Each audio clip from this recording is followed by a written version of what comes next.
Hey, ¿qué onda? Mi nombre es Jonathan Domingo y estás escuchando mi podcast. Hey, ¿qué onda? Bienvenido a la Masterclass de Apocalipsis.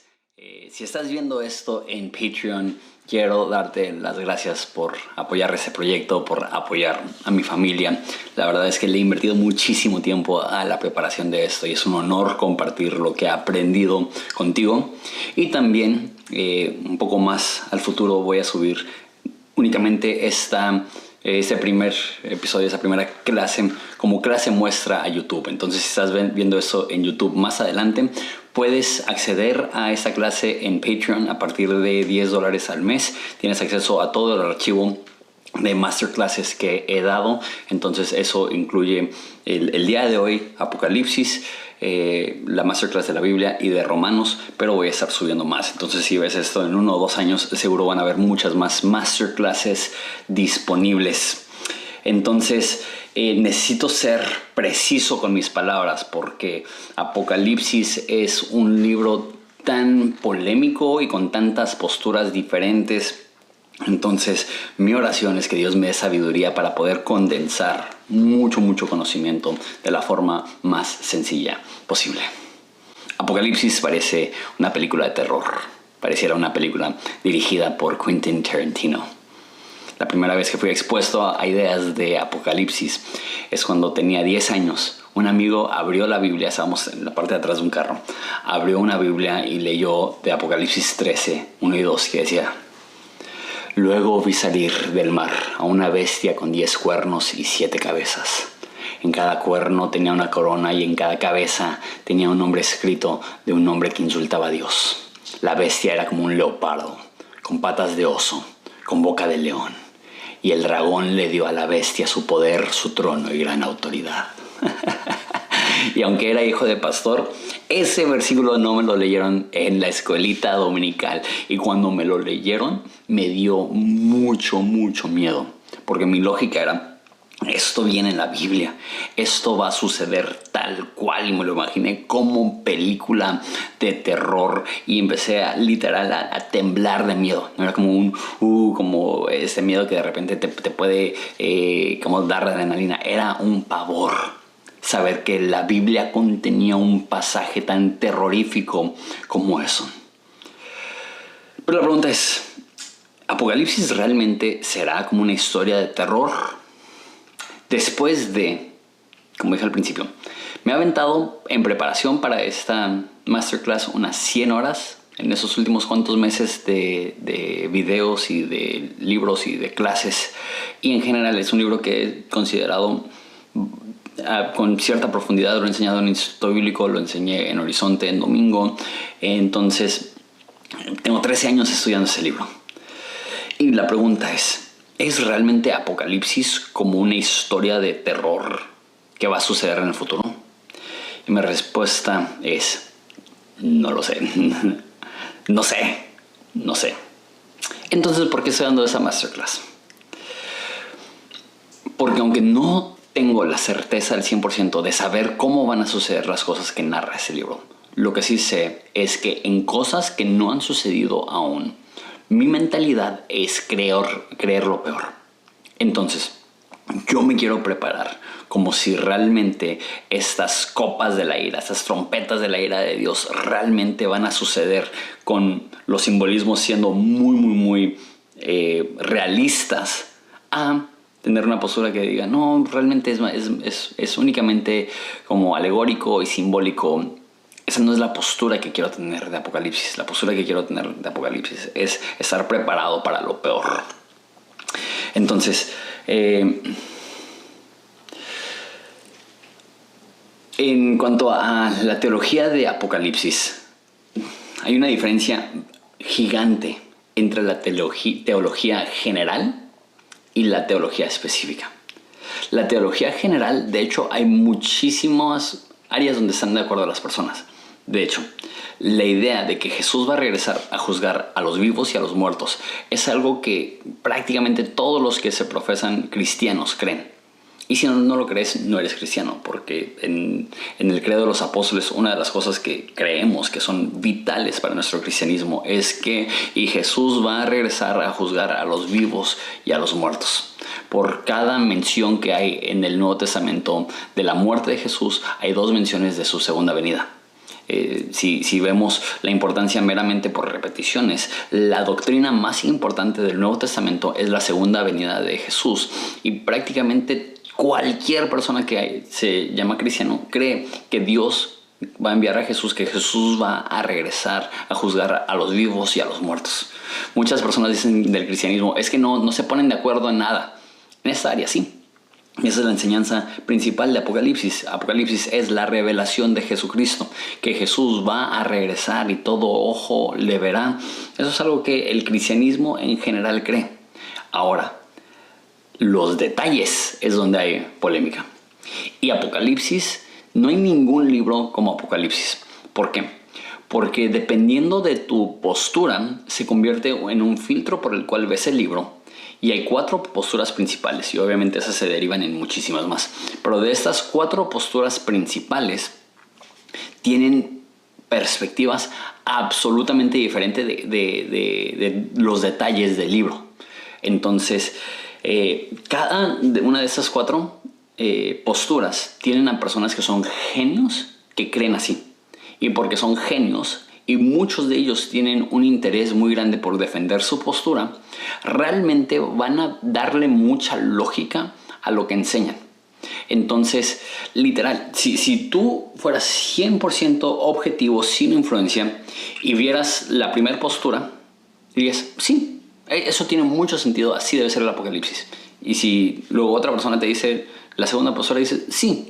Y la verdad es que están tan bien fundamentados sus argumentos, están tan basados en las profecías del Antiguo Testamento y en un proceso de hermenéutica, de estudio de la Biblia correcto, que esa es la razón que dije al principio, que no sé si podemos tener una postura rígida. Así va a ser. ¿Por qué? Porque aún no ha sucedido.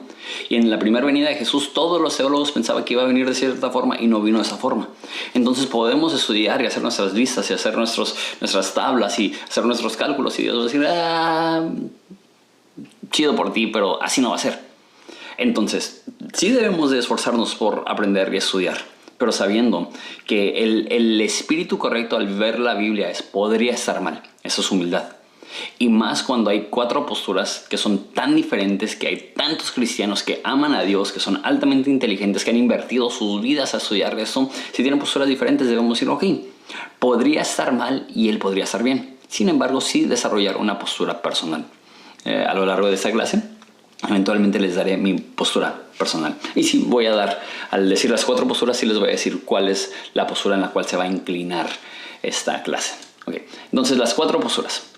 La primera postura que quiero mencionar es algo que se llaman los futuristas. Los futuristas ven Apocalipsis 4 al 22 como eventos futuros. Ahora, lo debía haber dicho quizá al principio. Si no estás familiarizado con Apocalipsis, ponle pausa a este video y léelo de principio a fin. Te va a tomar más de 1 hora, pero porque es un panorama, va a ser muy, muy, muy difícil que le saques el provecho máximo si no tienes como presente mínimo las generalidades del libro. Entonces, los futuristas creen que Apocalipsis del 4 al 22 son eventos futuros. Esta es la postura más común en Latinoamérica, donde asumo que la mayoría de personas están viendo eso, porque esa es la postura pentecostal. Y la denominación o el movimiento pentecostal son los que han tenido mayor éxito en México. Entonces, la gran mayoría de personas tienen una postura futurista. De las 4 posturas, hay 2 que son importantes de recordar. Esta, porque va a ser el filtro principal que aplicaremos a Apocalipsis. Yo me inclino futurista. Ahorita que explico eso. La segunda postura es preteristas. Los preteristas son los que ven los eventos de Apocalipsis narrando los sucesos del primer siglo, específicamente la destrucción del templo y el sitio de Jerusalén. Si no ¿Sabes qué es eso? En el año 70 después de Cristo, aproximadamente 40 años después de la muerte de Jesús, hubo una rebelión en Israel, específicamente en Jerusalén, donde intentaron independizarse de Roma y atacaron a Israel. Primero en el 66 y lo sitiaron, pero no tenían suficientes herramientas. Y después en el año 70 regresaron y destruyeron Jerusalén. Cuando Apocalipsis habla de 3 años y medio, es más o menos del momento que empezó la guerra al momento que cayó Israel, 3 años y medio. Entonces, no solamente eso, ahorita voy a hablar más de las razones que mucha gente cree que está narrando la destrucción del templo y la destrucción de Jerusalén. Los preteristas creen que únicamente es futuro a partir del del capítulo 19, que es la segunda venida de Jesús. Entonces ellos creen que del capítulo 1 al capítulo 18 están narrando sucesos que ya pasaron. Ahora, ¿por qué digo que soy parcialmente futurista? Porque al ver Apocalipsis es muy evidente que hay cosas ahí que están haciendo referencia a cosas que sucedieron en el primer siglo. Pero para mí es igual de evidente que está haciendo referencia a cosas ahí que aún no han pasado. Entonces, ¿cómo justifico eso? Dame un segundito, explico las otras dos posturas y después digo cómo puede funcionar. La tercera postura son los historicistas. Una cosa más para ayudarte, porque es muy importante recordar lo de los preteristas. Cuando preterista viene del latín que significa pasado. Entonces, si te acuerdas de la gramática, un verbo pretérito es un verbo del pasado. Entonces, preteristas, pretérito, nos ayuda a recordar que los preteristas creen que la mayoría de Apocalipsis, mínimo hasta el capítulo 18, narran sucesos del primer siglo. Esa es la postura más común históricamente. Hace 200 años era un 1% del cristianismo o menos creían que Apocalipsis era futurista. En los últimos 200 años ha habido un resurgir y en los primeros 200 años de la historia de la iglesia también la mayoría eran futuristas, pero a partir de 200 años después de Cristo cambia la postura y no fue hasta recientemente que una vez más agarró vuelo la postura futurista. Ahora sí, los terceros son los historicistas. Los historicistas son los que ven Apocalipsis como una profecía que se va desarrollando poco a poco a lo largo de la historia. Y ellos como que ven, esto es la caída del Imperio Romano. Y esto es la creación del papado. Y esto es, y van ahí como que metiendo sucesos históricos dentro de Apocalipsis para explicar cómo están narrando no un tiempo cortito antes de la segunda venida, sino toda la historia humana desde que ascendió Jesús hasta que Jesús regrese. Martín Lutero tenía esa postura. De hecho, muchos de los reformadores tenían esa postura. Entonces, por eso ellos veían como la Iglesia Católica como la bestia y al Papa como el falso maestro. Porque ellos veían, ok, la Biblia va narrando la historia y ya estamos al fin del mundo, porque ellos creían que ya era el fin del mundo. Para ellos el decaimiento del papado y de la Iglesia Católica era la prueba de que ya era el fin del mundo. Y si a lo mejor te cuesta ver cómo eso pudiera ser popular, incluso yo lo veo mucho hoy en día. Me acuerdo cuando tenía 12 años que cayeron las Torres Gemelas el 11 de septiembre, que alguien me leyó esto. Te recuerdo, tenía 12 años. Apocalipsis 18:5 dice: los mercaderes de estas cosas que se han enriquecido a costa de ella se pararán a lo lejos por temor de su tormento, llorando y lamentando, diciendo: ay, ay de la gran ciudad, que estaba vestida de lino fino y de púrpura y de escarlata, que estaba adornada de oro, de piedras preciosas y de perlas, porque en una hora han sido consumidas tantas riquezas. Y todo piloto y todos los que viajan en naves, marineros y todos los que trabajan en el mar se pararon de lejos, y viendo el humo de su incendio dieron voces diciendo: ¿qué ciudad era semejante a esta gran ciudad? Y se echaron polvo sobre sus cabezas y dieron voces llorando y lamentando, diciendo: ay, ay de la gran ciudad, en la cual todos los que tenían naves del mar se habían enriquecido de sus riquezas, y en una hora ha sido desolada. Alégrate sobre ella, cielo, y vosotros santos apóstoles y profetas, porque Dios les ha hecho justicia.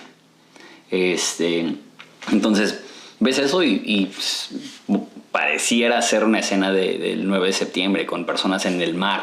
¿Te acuerdas de esas escenas donde habían barcos en la bahía viendo lo que estaba sucediendo y toda la gente llena de polvo? Entonces, literal, alguien me dijo, mira, eso es cumplimiento de esa profecía.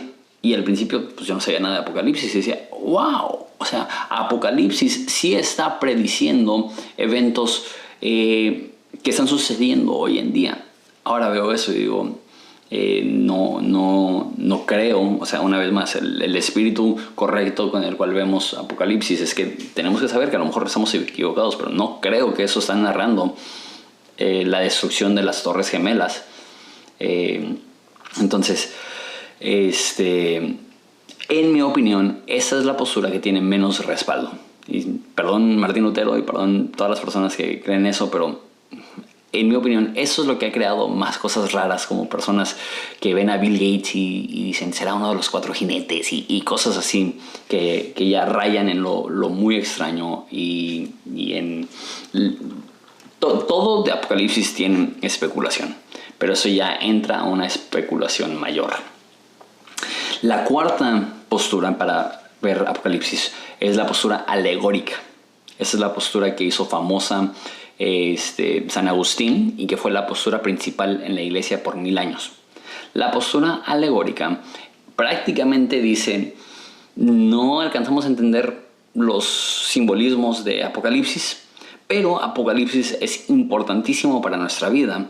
Entonces, aunque no podamos darle razón al simbolismo o a lo que apunta el simbolismo, no significa que no debemos de amar Apocalipsis e invertir en Apocalipsis, y que todas estas cosas, por ejemplo, esa idea de un sistema de la bestia que está intentando controlar el mundo y alejarnos de Dios, es algo que es real en todos los momentos. Esta idea de la marca de la bestia, que estos sistemas te van a pedir lealtad, y cuando le ofreces tu lealtad a esas cosas o esas personas, le estás dando la espalda a Dios. Todas esas son cosas que suceden en cualquier momento de la historia de la iglesia, y debemos de verlo primordialmente como simbolismos generales aplicables a cualquier momento de la experiencia cristiana. Una vez más, el más conocido que tenía esa postura era San Agustín, y por eso fue tan popular en la edad medieval, la edad media. Juan Calvino tenía esa postura, y de hecho él hizo comentarios bíblicos de todos los libros de la Biblia menos y en sus palabras dijo que Apocalipsis era demasiado divino para su mente limitada. Ahora, hay muchas personas que creen que Juan Calvino fue el intelectual más fuerte en la historia del cristianismo, y si él no se atrevía a interpretar Apocalipsis, ¿cómo nos vamos a atrever nosotros? Pues lo que yo diría es que tenemos al Espíritu Santo, tenemos 2000 años de teología cristiana que nos ayuda a darle sentido, y podemos tener una humildad para decir, esta es mi postura, eso es lo que yo entiendo, le he invertido muchísimo tiempo, pero bien podría estar mal. Entonces, ¿qué creo yo? Yo soy, como dije en segunda, futurista. Yo veo Apocalipsis del 4 al final del libro, al 22, como cosas que aún no suceden, como profecías de lo que va a suceder antes del fin del mundo, de que Dios está advirtiéndonos que antes de venir a establecer una nueva tierra y un nuevo cielo, Dios va a derramar su ira como castigo sobre la humanidad y castigo sobre el mundo previo a limpiarlo. Dice segunda de Pedro que el mundo va a ser quemado por fuego, y creo que eso es simbólico de la ira de Dios siendo derramada, las copas de la ira y todo eso sobre el mundo previo a la renovación. Sin embargo, veo que también hay muchas cosas que están en Apocalipsis que es muy obvio que son parte de lo que sucedió en el primer siglo. Un ejemplo. De hecho, ese es el versículo que ha hecho que más personas se conviertan de ser futuristas a ser preteristas. Es que nos dicen que la bestia tenía 7 cabezas, 5 habían caído, 1 era, y las 7 cuando llegara iba a durar un poco de tiempo. Y si ves esto como una narración de César Nerón, quien era quien estaba en el trono de Roma cuando recién empezaron las guerras judías, él era el quinto rey. Entonces, perdón, él era el sexto rey. Entonces, él iba a caer y el séptimo iba a dar muy poco tiempo. El sucesor de César Nerón duró muy poco tiempo. Entonces las personas ven eso y dicen, uy, eso cabe demasiado bien. Lo mencioné, que nos narra varias ocasiones 3 años y medio o 42 meses, o inclusive dice los días, creo que eran 144, no, 144,000 no, pero nos dice la cantidad de días que son 3 años y medio. Y esa es la cantidad de tiempo que tomó para que Jerusalén cayera. También hay algo que se llama el discurso de los olivos de Jesús, que él dice que cuando veas a Jerusalén rodeada, huye al desierto. Y hay personas que creen que eso es una profecía del fin del mundo. Pero si Dios va a derramar, no sé, asteroides del cielo, que es lo que pareciera que está narrando en ciertas cosas de Apocalipsis, ¿de qué sirve ir al desierto? Y dice Jesús, ora que no esté crecido el Jordán para que puedas subir. Entonces esa no es una advertencia del fin del mundo, eso es una advertencia de la destrucción de Jerusalén. Entonces, hay muchísimas cosas en Apocalipsis que están narrando la destrucción de Jerusalén. Entonces, ¿por qué no tomar la postura que son cosas que están sucediendo ahí? Porque veo muchas cosas tan específicas en Apocalipsis que no pasaron. Entonces, hay muchas cosas que sí pasaron. Por ejemplo, dice que iban a venir del Éufrates. El ejército que vino a atacar a Jerusalén, ¿de dónde descendió? Descendió de Éufrates. De hecho, Jerusalén está protegido al sur por desierto, al oeste por el mar, al oeste por el río Jordán. Entonces los que atacan vienen del norte y primero cruzan el Éufrates, como lo dice Apocalipsis. Pero también veo, como digo, por ejemplo, los 2 profetas, que dice que estuvieron profetizando los 3 años y medio, y que cuando murieron hicieron una gran fiesta en todo el mundo por ello, y después de 3 días en la plaza resucitaron y todos los vieron. Dice que fuego sale de su boca, muy al estilo de los profetas del Antiguo Testamento. De hecho, ni siquiera de su boca sale algo en el Antiguo Testamento. Entonces los preteristas dicen, esto es la ley y los profetas que estaban convenciendo a las personas encerradas en Jerusalén de su pecado, llamándolos al arrepentimiento, trayendo calamidades a la ciudad para que se arrepintieran las personas y no se arrepintieron.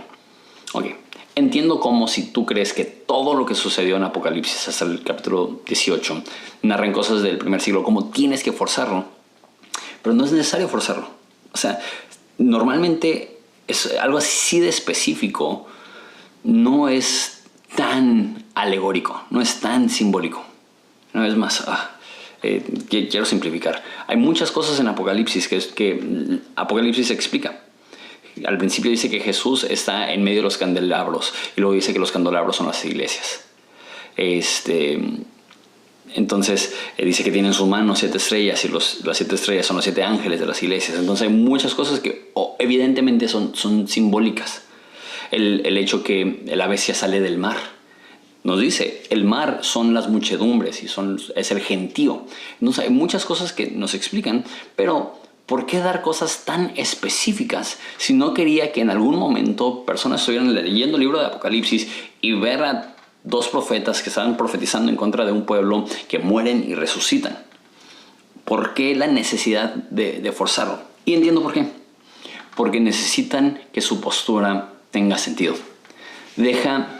Propongo yo algo que no es tan común, pero creo que podría ser es la forma que yo veo Apocalipsis. Hay muchas profecías que tienen un cumplimiento presente y un cumplimiento futuro. El más famoso de esos es el nacimiento de Jesús, que cuando dice que la Virgen dará a luz a un hijo, la mayoría de gente ve eso como la profecía de uno de los reyes que iban a ser en Israel en los tiempos de Isaías, pero también resultó ser una profecía del nacimiento de Jesús. Muchísimas de las maldiciones, por ejemplo, en contra de Edom, Edom era un pueblo que estaba cerca de Israel y narra las maldiciones en contra de Edom, y después Apocalipsis utiliza esas mismas maldiciones para narrar cosas que van a pasar en el futuro. Entonces, ¿qué? ¿No fue una maldición en contra de Edom? ¿Fue una maldición en el futuro? No. Lo que está pasando es que es posible que haya dos cumplimientos. Es posible que Apocalipsis simultáneamente está narrando la destrucción del templo y el sitio de Jerusalén, y al mismo tiempo esté narrando eventos futuros y sucesos que realmente tienen poco que ver con el primer suceso, pero siguen siendo profecías del futuro. Entonces, ¿cuándo se escribió Apocalipsis? Hay una cita de Ireneo quien dice que Apocalipsis se escribió al final del reinado de Domiciano. Eso pondría la carta escrita alrededor del 95 después de Cristo. El templo cayó en 70 después de Cristo. Entonces, en mi postura siempre había como, dice, guarda las palabras de esta profecía. Juan sabía que era una profecía. Entonces se escribió en el año 95 después de Cristo. La destrucción del templo no era una profecía. Era un recuento histórico con código, porque hay personas que dicen eso, si lo escribió en Patmos, siendo él un prisionero, y lo iba a enviar a las 7 iglesias, no podía criticar al César directamente, necesitaba usar código, necesitaba escribirlo de tal forma que iba a cruzar los filtros de la censura que pudiera haber en ese entonces. Entonces, por eso es tan simbólico. Pero si lo escribió en el año 95, entonces ¿por qué narrar la destrucción de algo que sucedió hace 25 años? Y es posible que sí, pero los preteristas creen que Juan escribió esto alrededor del año 65, y eso sí ponía la destrucción del templo en el futuro. Entonces, si lo escribió en el 95, como la mayoría de gente cree, no está narrando eventos futuros, sino está narrando cosas que ya sucedieron. Esa es mi postura. Yo creo que lo que está haciendo Juan es tomando estas cosas que los cristianos aún no entendían al 100. ¿Cómo puede ser que Dios dejó que se destruyera el templo? ¿Cómo puede ser que Dios dejó que se destruyera el Sión y el monte de David? Y cómo pareciera que Dios está abandonando a su pueblo. De hecho, Pablo también tuvo que escribir acerca de ese tema. Pero entonces está dando una explicación en retrospectiva de lo que sucedió, y utilizando eso como una profecía a futuro de qué es lo que va a suceder. Entonces, a grandes rasgos, esa es mi postura. Yo soy un futurista que le ve cierto mérito al preterismo. Ahora, llevo 27 minutos y mi meta era dar las clases en 25 minutos. Pero sabía viendo mis apuntes que no lo iba a hacer, pero ya me falta poco. Entonces voy a dar rápidamente un panorama del libro de Apocalipsis, o más que un panorama, como un bosquejo de cómo funciona el libro de Apocalipsis. El libro de Apocalipsis tiene 9 secciones, entonces funciona súper bien porque tenemos este video como introducción y después vamos a tener las 9 secciones de Apocalipsis. Me estoy adelantando. Antes de ver las 9 secciones, hay otros términos que se usan, que son importantes para entender. Y sé que esta clase hay muchos términos, entonces no los voy a explicar, pero te los voy a dar porque si quieres maximizar el provecho que tengas de esta clase, simplemente escucha los términos, anótalos y chécalos en Google y te va a ayudar a tener. Entonces, otros términos que hay son dispensacionalista y teología de pactos.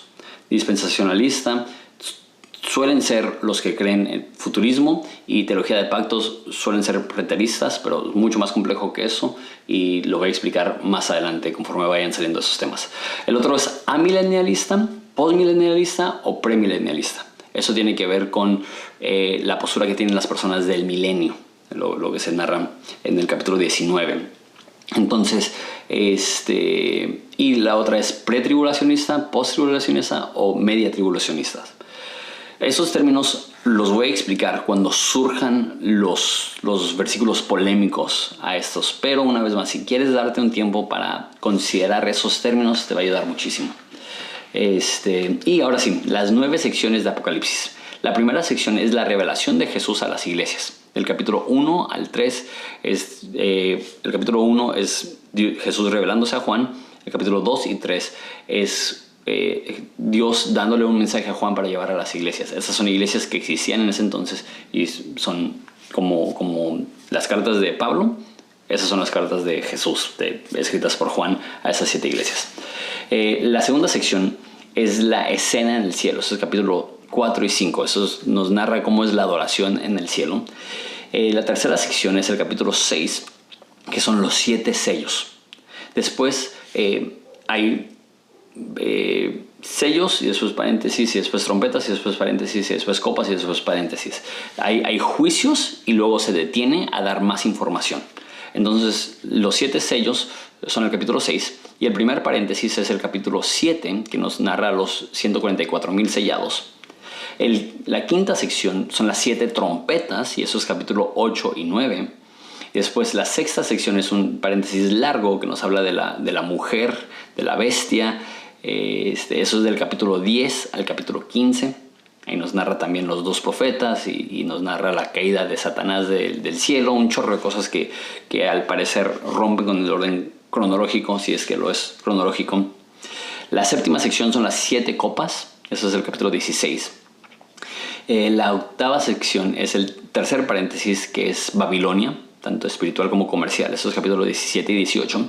Y la novena sección es la segunda venida, que es del capítulo 19 al 22.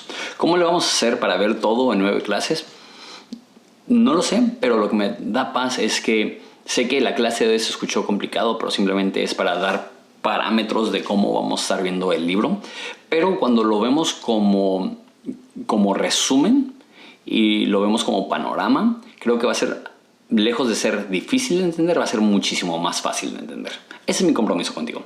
Al terminar esta clase vas a tener un entendimiento básico de qué significan los conceptos de Apocalipsis, de la estructura de Apocalipsis, de lo que apunta el libro de Apocalipsis, y te vas a sentir satisfecho con poder decir, a grandes rasgos entiendo Apocalipsis. Quizá ya entrar en detalles, quizá ya decir, no, pues esta cosa significa esta cosa y qué significa esta cosa. Ni siquiera yo me voy a meter en eso. Y está bien, o sea, sí puedes. Hay muchas personas que lo hacen. Pero eso no es mi meta con esta clase. Mi meta con esta clase es darte un entendimiento básico y panorámico del libro de Apocalipsis, de tal modo que tengas una buena noción de qué es lo que está hablando Juan en su libro tan famoso, La Revelación de Jesucristo. Gracias por ser parte de esta clase y Dios te bendiga.